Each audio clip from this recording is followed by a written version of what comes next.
Now this has been quite a saga. I really can't condense it down to a few minutes of video. This is a panel that when we bought the motorcycle, and because we got it super cheap,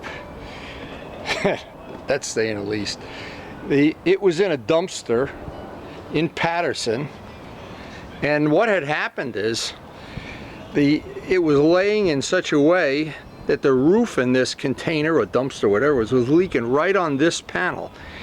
And I tried so hard to clean it and sand it and clean it and sand it, and I thought I had everything off, but I didn't. And so what ultimately happened with this panel, a stain came through the green paint, and we lived with it because we know over the winter time, with this time of the year, we can really get a lot easier to do this kind of repair than in the summer when you die in a ride every day. But we hit a couple of nice days here for this kind of repair. I got the first coat of clear over it. Now, I thought I'd put this little tip on video anyway, even though it's probably not, I hope it's never going to happen again. John Pothier had made extra decals. Luckily we had one extra Kawasaki, just one. Or else this would have been held up a week or so to get another set of decals. And we make our own decals, so that's a problem now.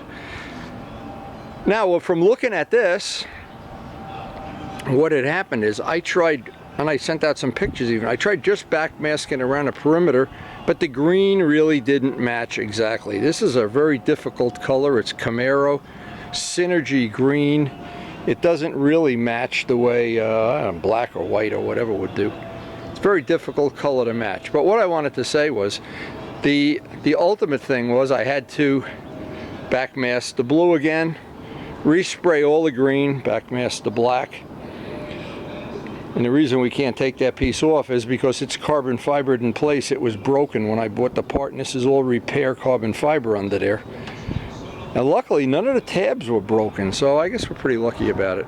But anyway, the thing I learned from this is that this color, when you're going to touch it up, you got to touch up the whole panel. And the other lesson that I really learned is, and I mean I learned it very well, years ago, I just confirmed it in my mind. When you're going to print any kind of decals up, print them up so that if in the future you have to refinish one part of the bike, well, you can do it without a big problem. Now, so that was one thing that happened, and I got that cooking along nice and early this morning. We'll get the rest of the clear on it.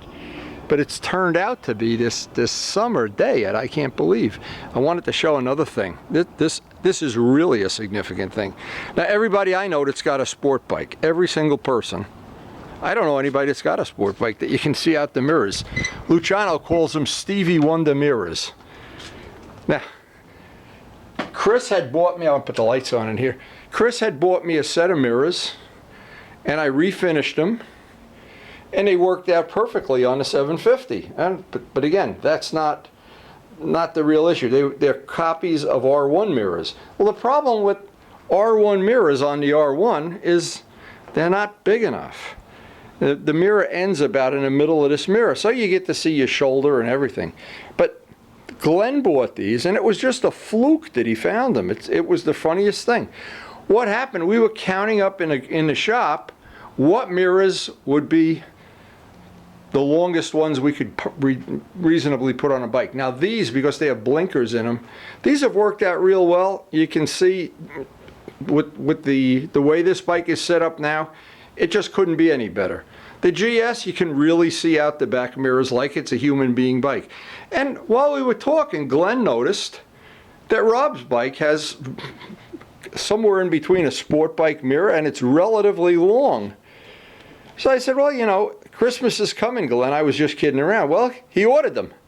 Santa Claus brought me a set of mirrors. So yesterday, Glenn and I went for a short ride. And now, when you sit on this bike, it's just hard to even describe after a ride how much better that is. That is night and day better than what came with the bike. I don't know how much he paid for them. It doesn't matter. It's his money. He prints his own money. But anyway, I'm real sensitive to the fact of looking behind me, because at some point in time I'm the leader of the mafia here or whatever. I got a bunch of guys following me. Sometimes they stop for whatever reason. Sometimes they don't want to stop, they just stop. But what happens is, when it's uncomfortable to look in the mirror, you tend not to look into the mirror. It's like being on a diet, I don't know. These mirrors worked out great on us. On the RD, I had the stock ones. These are better than the stock. But when I put these on this bike, I wasn't happy with them. And I'm not sure why. It just was one of the things. You either like them or you don't like them.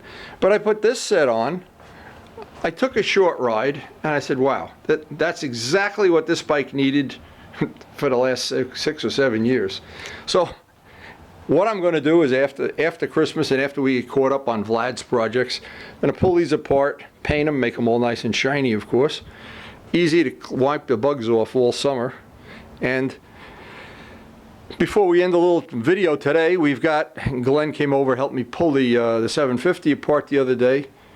And here we are. We got Luciano stuff next week. The paint is still a little soft, but I'm going to next week for sure.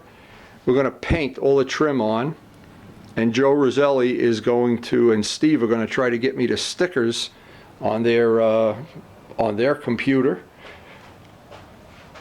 So we're going to see if that's going to work out. Save John from having to ship them from California. We got these bolts, and these gold windshield bolts. It's hard to believe. They're 50 cents a piece when you buy them on. Luciano had the website. I bought the guy out. I love the way those bolts. Well, I got them on this bike now. Everywhere I could put one. Glenn is working on this little part for his bike, a little Larry Dettori. And like I said before, what we wanted to try to do is get some vinyl stickers made up, find somebody locally that makes vinyl, and we can, at Larry's next memorial ride, Glenn can handle that. He's usually in charge of that. The gold screws worked out great. So, and by the way, I really love coming out here and seeing Wes Cooley every morning, Mark. So, anyway, this bike's apart. It's always an ongoing saga and adventure, no matter what. I thought I'd pass on this information because this is, anytime something is safety related, and boy, not having mirrors that you can look out the back and see, that is definitely safety related. Anyway, and for anybody that doesn't know, making those scoops, they're not available from anybody on the planet, trust me. There's only one guy in the world has those scoops, and there's the set. That was the biggest part I ever had to make. That was unbelievable what work that was.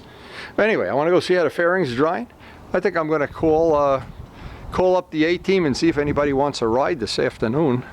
Still relatively early, but I got to get 2 more coats of clear on this, and then of course a couple days from now buff it out. And we got to get Vlad's stuff, should be hardened up by next week. We can do the final buff out. I got all the clear on his carbon, and boy, is that going to look nice on a bike. Because I know I've done a lot of front fenders, and it's the first thing you see when you look at a bike. You really do see that front fender. Yeah, that's going to dry up nice. That just, if you only knew how much work I put into this bike. Very little money, but boy, what a lot of labor. Anyway, thought you'd enjoy your little visit to the shop today. Hey, and we're coming up on Christmas 2015. I'm excited as can be. My grandson is just loving decorating the house. Every day we see him, he wants to do Christmas decorations. Anyway, and because you'll probably watch this before Christmas, I hope your family have a happy holiday too.